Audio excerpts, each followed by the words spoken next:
തൊടുപുഴ സ്വദേശി അനന്തു കൃഷ്ണന്റെ പാതിവില തട്ടിപ്പിൽ സായി ഗ്രാമം ഗ്ലോബൽ ട്രസ്റ്റ് ചെയർമാൻ NK ആനന്ദകുമാറും പ്രതി. കണ്ണൂർ ടൗൺ പോലീസ് രജിസ്റ്റർ ചെയ്ത കേസിൽ ആനന്ദകുമാർ രണ്ടാം പ്രതിയാണ്. കണ്ണൂരിൽ നിന്ന് സജോ ദേവസ്യയാണ് ഈ വാർത്തയുടെ വിശദാംശങ്ങളുമായി ചേരുന്നത്. Sajo, good evening again. എന്തായാലും ഈ ആനന്ദകുമാർ ഏത് സാഹചര്യത്തിലാണ് ഈ കേസിലെ രണ്ടാം പ്രതിയായി രജിസ്റ്റർ ചെയ്യപ്പെട്ടത്? ക്രിസ്റ്റീന, അതായത് ഈ പകുതി വിലയ്ക്ക് സ്കൂട്ടർ നൽകുമെന്ന് വാഗ്ദാനം ചെയ്ത് തട്ടിപ്പ് നടത്തി എന്നതാണ് കേസ്.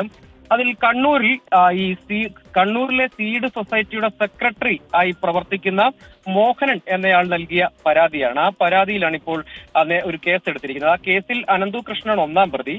രണ്ടാം പ്രതിയാണ് ഈ സായി ഗ്രാമം ഗ്ലോബൽ ട്രസ്റ്റിന്റെ ചെയർമാൻ KN ആനന്ദകുമാറിനെ രണ്ടാം പ്രതിയാക്കിയിരിക്കുന്നത്. അതിന്റെ വിശദാംശങ്ങൾ നമ്മൾ പോലീസുമായി അന്വേഷിക്കുമ്പോൾ പറഞ്ഞത്, ഈ നേരത്തെ ഈ നാഷണൽ NGO കോൺഫെഡറേഷൻ എന്ന ഒരു സന്നദ്ധ സംഘടനകളുടെ കൂട്ടായ്മ രൂപീകരിച്ചിരുന്നു. ആ കൂട്ടായ്മയെ ഈ പദ്ധതിക്കായി പ്രയോജനപ്പെടുത്തിയിരുന്നു, അല്ലെങ്കിൽ ആ സംഘടനയെ ഉപയോഗപ്പെടുത്തിയിരുന്നു, അല്ലെങ്കിൽ ആ കൂട്ടായ്മയെ ഉപയോഗപ്പെടുത്തിയിരുന്നു. ആ കൂട്ടായ്മയിൽ ഈ സായി ഗ്രാമം ട്രസ്റ്റിന്റെ ഭാഗമായുള്ള ആളുകളും കൂടി, അല്ലെങ്കിൽ ആ ട്രസ്റ്റ് കൂടി പ്രവർത്തിച്ചിരുന്നു. അതായത് തട്ടിപ്പിൽ ഏതെങ്കിലും തരത്തിലുള്ള ബന്ധമുണ്ടോ എന്ന് കണ്ടെത്തിയതിന്റെ അടിസ്ഥാനത്തിലല്ല, പകരം ഇങ്ങനെ ഒരു പരാതിയുണ്ട്, ആ കോൺഫെഡറേഷന്റെ ഭാഗമായി ഈ ട്രസ്റ്റും വന്നിട്ടുണ്ട് എന്നതുകൊണ്ട് അദ്ദേഹം കൂടി ഈ കേസിൽ രണ്ടാം പ്രതിയാകുന്നുണ്ട്. KN ആനന്ദ്കുമാറിനെ കൂടി രണ്ടാം പ്രതി ചേർത്തിട്ടുണ്ട്. ഇതിന്മേൽ ഉള്ള വിശദമായ പരിശോധനയും അന്വേഷണവും ഒക്കെ ഇനി തുടരേണ്ടതാണ്. പരാതിയുടെ അടിസ്ഥാനത്തിൽ കണ്ണൂർ ടൗൺ പോലീസ് ഒരു FIR രജിസ്റ്റർ ചെയ്ത് അന്വേഷണത്തിലേക്ക് കടന്നിരിക്കുകയാണ്.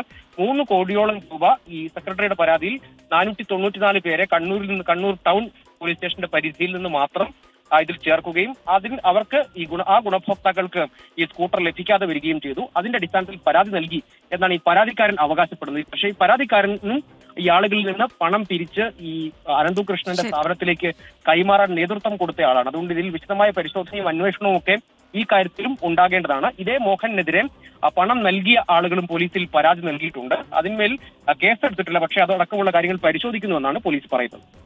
ശരി, ഈ തട്ടിപ്പിന്റെ ആ ഒരു രീതി എങ്ങനെയാണ്, ഓരോരുത്തരും എങ്ങനെയാണ് ഇതിനകത്ത് പെട്ടുപോയത് എന്നൊക്കെ ഇനി നമുക്ക് കൂടുതൽ വ്യക്തത കാര്യങ്ങളിൽ വരേണ്ടതായിട്ടുണ്ട്.